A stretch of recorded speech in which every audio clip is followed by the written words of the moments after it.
Hey friends, Steve Guttenberg here, and I am the audiophiliac. When you hear a distortion, when you hear a problem in your system, when you hear compression or overload or mistracking or something, do you assume right away that it's your problem, that it's your system that's at fault? Or is it in the recording itself? Now, I'm asking that question because just moments ago, I was playing an old Herbie Nichols recording. He's a jazz piano player. This recording is from the 50s. There was a lot of distortion in it.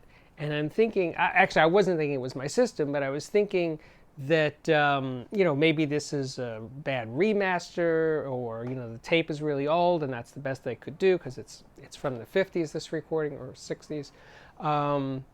But I've been there many times in my audiophile life of assigning blame to my system when it was really the recording that I was playing.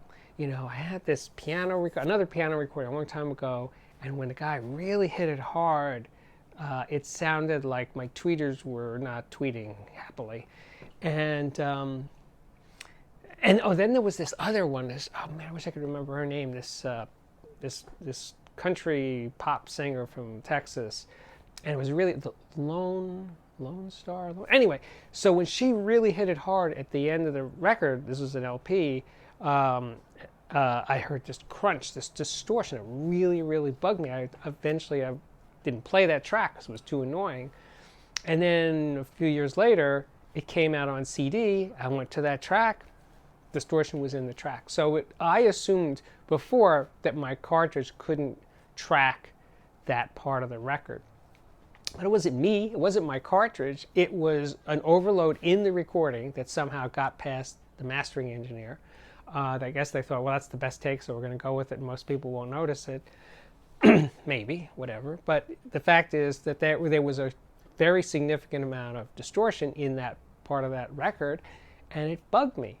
But it wasn't me. It wasn't my system. It was the recording. There were endless examples of that you hear a problem. Let's say it's compression, like your system's like the music is wailing and then it sounds like it's just getting crushed, and you think, well, I'm running out of power, maybe I need a more powerful amp, Not necessarily. Maybe they just decided that they wanted to compress that really loud part, again, that it was in the recording. So how do you figure out if it's you or it's the recordings you're playing? Well, play those recordings on different systems. That's one thing. Play it on headphones. That works for me, especially with hearing distortion in recordings. And you know what? You'll find most of the time it is the recording and it isn't your system.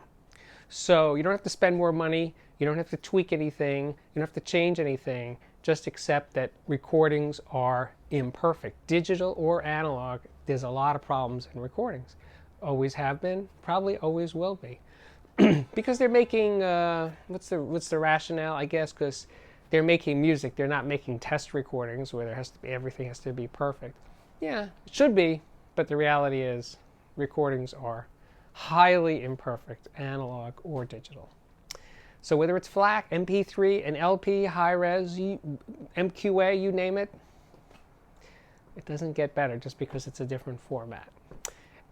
Anyway, my name's Steve Guttenberg, and I am the audiophiliac. This is the Audiophiliac Daily Show. Please come back often. Please subscribe to this YouTube channel. Read my CNET blog, cnet.com/audiophiliac, and you will read my words, which have appeared daily in that column for over 10 years. So there's over 1,700 blogs to choose from. Something for everyone. Fun for the whole family. See you soon. Thanks for watching.